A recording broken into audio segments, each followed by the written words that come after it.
Oui.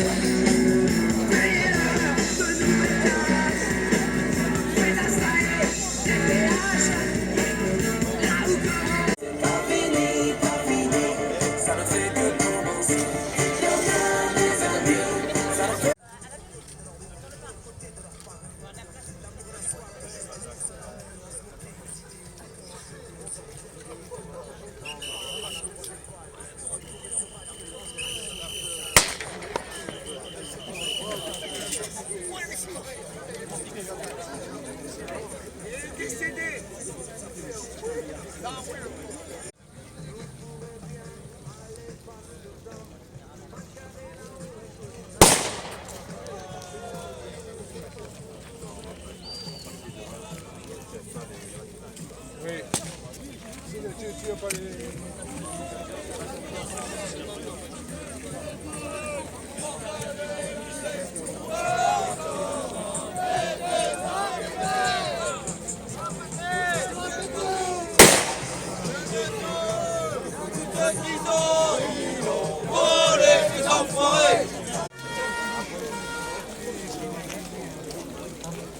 Et à ceux qui veulent fermer l'usine de Ford, nous on leur répond. On répond quoi? Un peu plus fort. Encore plus fort. Et à ceux qui veulent fermer l'usine de Ford, nous on leur répond.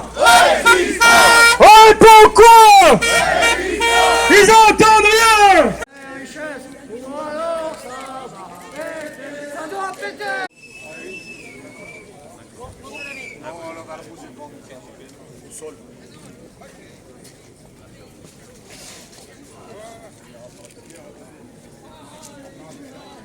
Opinion politique, je crois qu'on n'en est pas aujourd'hui à parler politique, on en est ici pour parler de sauvegarder 400 emplois.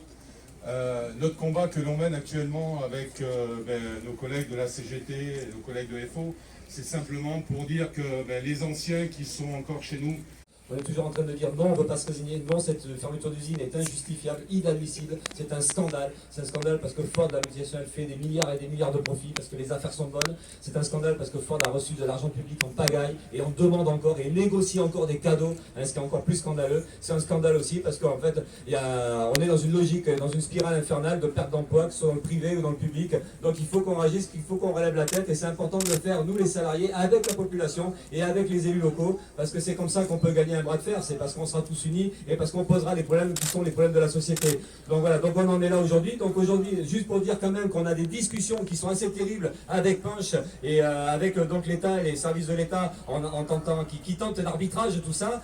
C'est que pour faire le bilan vite fait, Ford veut quand même fermer l'usine, ou s'ils ne ferment pas l'usine, ils veulent n'avoir aucun compte à rendre. C'est donc ils veulent plier l'affaire très rapidement sans rien payer derrière, sous la forme d'une rupture conventionnelle. Bon, enfin là c'est un peu compliqué tout ça, mais c'est pour dire la mentalité de Ford, qui essaie de saboter les discussions sur la reprise de l'usine. On a un repreneur qui s'appelle Punch, groupe belge, dont on sait que le projet de reprise est plutôt sérieux parce que voilà, on a des éléments qui permettent de penser qu'il y a quelque chose de possible. Mais Punch voudrait profiter de l'aubaine pour pouvoir s'attaquer à nos salaires parce qu'il considère que comme on est pas loin du chômage, et bien ils disent mais plutôt que le chômage, et bien vous avez qu'à vous reprendre avec des salaires en moins, des RTT en moins et une modulation du temps de travail. Ce que nous refusons aujourd'hui. Donc nous, ce qu'on a envie de dire, c'est qu'il n'y a aucune raison de plier, de baisser la tête, de culpabiliser. Le combat qu'on mène, il est complètement légitime et on pense qu'on a les moyens aujourd'hui, si on arrive à évidemment renforcer le combat, à faire respecter à la fois nos salaires, nos emplois, comme le disait Jean-Michel, faire respecter les conditions de départ pour les anciens, pour les pré-retraitables, et en même temps sauver les emplois de ceux qui ont besoin de travail aujourd'hui, et en même temps de sauvegarder les salaires, parce qu'il n'y a aucune raison dans la période qui court, en plus vous avez entendu parler qu'il y a un mouvement pour le pouvoir d'achat, ça s'appelle Jaune Gilet. Et donc voilà, on est là-dedans, donc il faut qu'on se défende complètement. Et donc c'est pour ça qu'il y a intérêt, dans les jours qui viennent, à renforcer le combat. Il y aura peut-être d'autres actions, il y aura certainement d'autres actions. Si on peut le faire avec Monsieur Juppé, si on peut le faire avec la maire de Blanquefort, si on peut le faire avec tout le monde, et bien tant mieux. Mais on se battra. Et cette usine-là ne doit pas fermer. Et les 400 emplois doivent être sauvés. Je parle des emplois directs, parce que derrière, c'est 2000 emplois induits qui sont concernés dans la population, et notamment la ville de Blanquefort qui est directement concernée. Donc voilà, ça vaut le coup, on se défend jusqu'au bout. Merci. Les élus qui ont répondu à mon appel. J'écris effectivement à tous les élus de Gironde, car quand on parle de l'usine Ford, bien sûr qu'on parle de Blanquefort, c'est pas moi qui vais vous dire le contraire, mais on parle de tout un territoire. L'idée ce matin, c'est que les salariés, les habitants Et les élus de tout un territoire se lèvent face à Ford. Parce qu'aujourd'hui, vous avez bien compris que la situation est tendue. Elle est particulièrement tendue à cause d'un calendrier. À cause d'un calendrier intenable, à cause d'un calendrier hyper serré.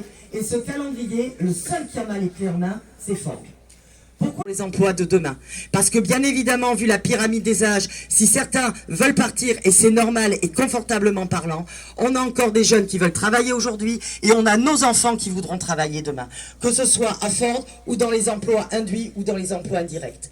Et je suis d'accord que je n'oublie pas l'usine d'à côté, l'usine GFT, 1300 emplois aujourd'hui. Ford est actionnaire à moitié et est l'unique client.